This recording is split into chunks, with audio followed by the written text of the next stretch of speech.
Most women think, and including myself, I was guilty of this as well, that in order to hit their goals, in order to lose some stubborn fat, in order to lose more weight, they just need more motivation. They just need to be more disciplined, to be harder on themselves. And that's wrong. And I'm going to tell you why that's wrong, because I believed that for so long, but that's what kept me stuck in a cycle of never seeing the results that I wanted to see, and always just falling off and being consistent and feeling like I can never, like my goals were just always out of reach because I was relying on this. And honestly, in my opinion, motivation is a lie. Most people rely on motivation, but you cannot. Motivation is a lie. And discipline is often misunderstood because yes, we need some type of discipline, but again, the way that we understand and interpret discipline in this sense is misunderstood. It's wrong. We're not interpreting it in the right way. And so what I mean by this is, honestly, most women who want to lose weight, who have goals that they want to hit, the approach that they take and the reason why they are not motivated or struggle with discipline is because the approach that they take sucks. It's miserable. It's not set up to fit your life and to give you energy, to give you empowerment.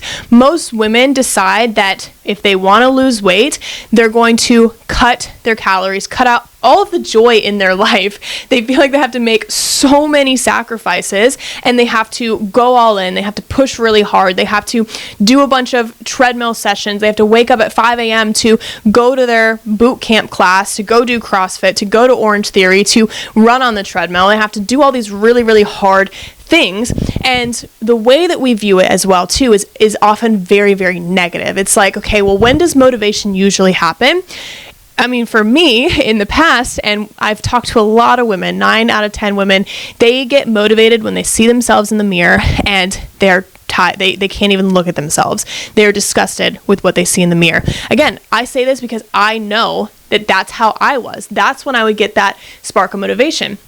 But motivation dies. Motivation is not something that is stable. It's cyclical. You go through phases of feeling motivated and not feeling motivated, and then you go through this on and off again cycle where when you are motivated, you do all the hard things. It sucks, but you can't stand the thought of or what you saw in the mirror, so you keep going anyways and you push through it. But eventually that dies, and you can't actually stay consistent with that because it's so miserable. And when it's miserable, and when the approach that we're taking sucks so bad, why would we want to do something as human beings? Why would we want to do something that sucks? We don't. And so we are more and more resistant to it, and therefore our motivation and our self-discipline is farther and farther away because we don't want to do that sucky, miserable thing.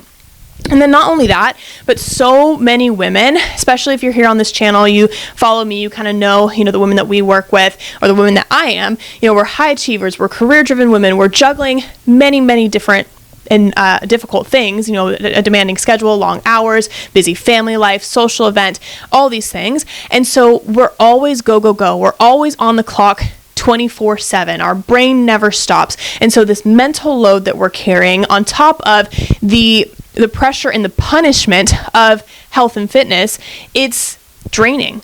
And it's when we're drained, when we're mentally exhausted, we are physically exhausted then too. That mental exhaustion takes that energy from you.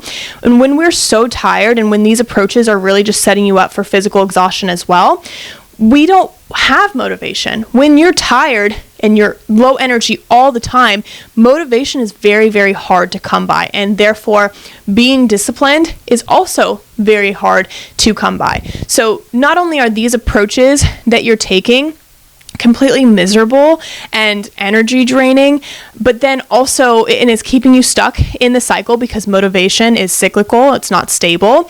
It's also, again, draining your energy. And when you don't have energy, this just adds more fuel to the fire, and it piles on top of the fact that you don't have energy and this cycle sucks, and so you don't have motivation, you don't have discipline. Here's a summary of the problem.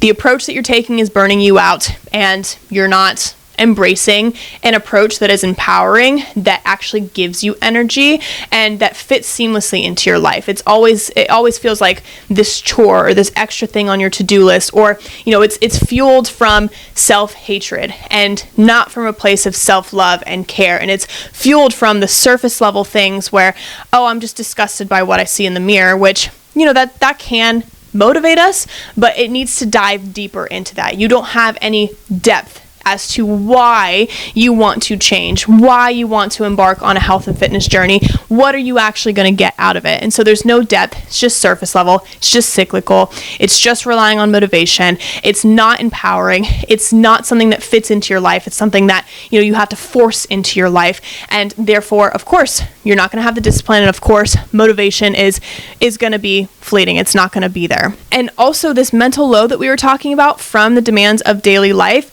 it's not dealt with, and it's just shoved down further and further and further. And so you're just day after day after day getting more and more exhausted and drained and burnt out, and you're not actually able to pour into your cup, and you're not making time or prioritizing like the ability to do that. And so this just again adds to the problem. So my biggest advice for you is to stop trying to force extremes. First and foremost, stop trying to force an approach that is miserable, that is extreme, that doesn't fit your life, that's unrealistic, that feels like a punishment more than something that you get to do. You have to shift your perspective. You have to approach health and fitness from I get to do this, I want to do this, and this is why I have to do this. Meaning, like, what is your why? That deeper level thing that we were talking about. Yes, you might want to like what you see in the mirror, and that's totally okay, and that's a totally valid, reason for wanting a change. But also think even deeper than that. How is your life going to change? Why do you need to do this, and what are the consequences if you do not? It could be, relating to your confidence. The consequences are I'm going to continue to gain weight, continue to feel bad about myself, continue to live in this cycle of shame and guilt and not reach my highest potential. This is then going to impact the ability that I show up as a mom with my kids. My kids could carry on this perspective and this idea of them, and I would hate that, and I can never let that happen. Or this is going to impact my career, and I'm never going to be able to make it to the next level because I'm never confident in my skin. I'm always pulling my shirt down when I'm in presentations, always thinking about what other people are thinking of, and I can't actually give my best. It could be related to that, but you have to think even deeper. What is your why? Why do you want to do this? Change your perspective, and then you get to do this. I get to do this. And when you think of it like that, it becomes more enjoyable. It becomes there's more depth to it. There's more reason why you're doing it. It's not just how you're feeling in the moment or how you're feeling during that week. This is the reason why I have to do this, and why I get to do this, and why I need to do this now, recognizing that even 20 minutes today and will compound and get me to that why and that reason, that vision for why I need to do this. And on that note as well too, recognizing that energy creates energy. And sometimes we just have to give a little bit of energy, even when we feel like we don't have it right off the bat, to get that energy. Over time, your body will learn to produce more energy. You'll get those benefits from exercise, those mood benefits. You'll get a boost of dopamine and serotonin, which are neurotransmitters that help to regulate your mood, your joy, your happiness.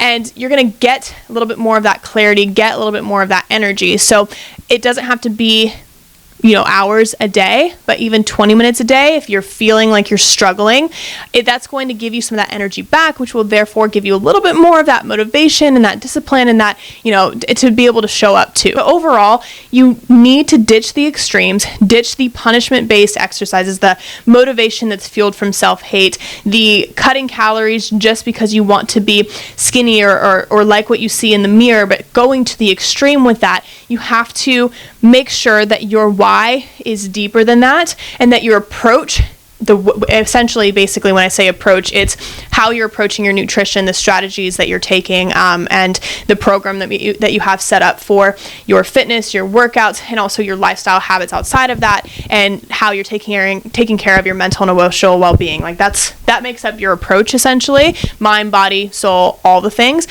So you have to embrace an approach that is empowering, that is energy giving, not depleting, not punishment based, not self-hatred fueled, but self-love fueled. I get to do this. This is why I have to do this. This is why, I want to do this. This is why I need to make a change for myself to better myself.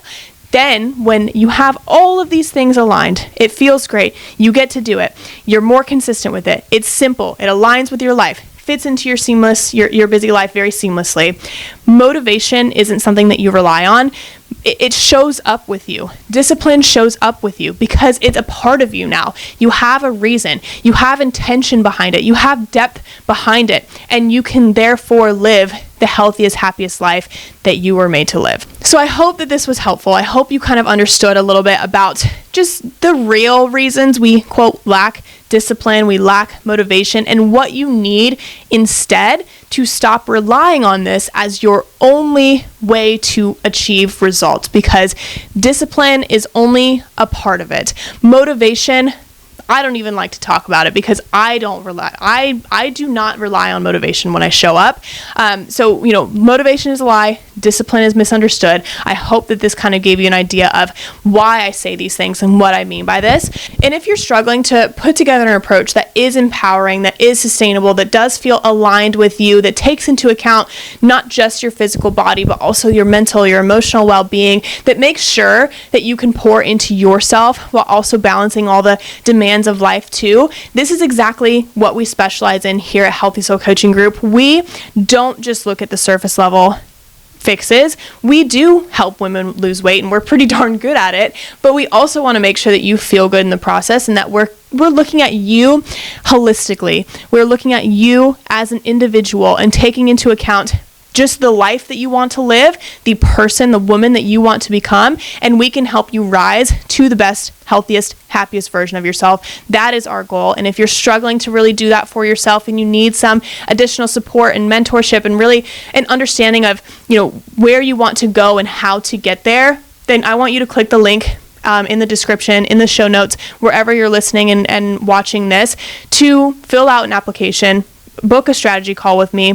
I want to help you find some clarity and find some understanding of, how to really approach this whole health and fitness thing in a way that does feel right. I've been in your shoes. I know what it feels like to struggle. It took me years to get from point A to point B. And if the least I can do is have a conversation with you to help you find some clarity, even if you join our mentorship or if you don't, then that's all I could ever ask for. I want to just be able to connect with you, to dive deep with you, to really help you understand that and really see if it is a good fit. And if it's a great fit, then amazing. We would love to have you. So click the link in the description, in the show notes, to fill that out, to see if we are a great fit for you here at Healthy Soul Coaching Group. And I hope that this was helpful again, and I will see you in the next episode.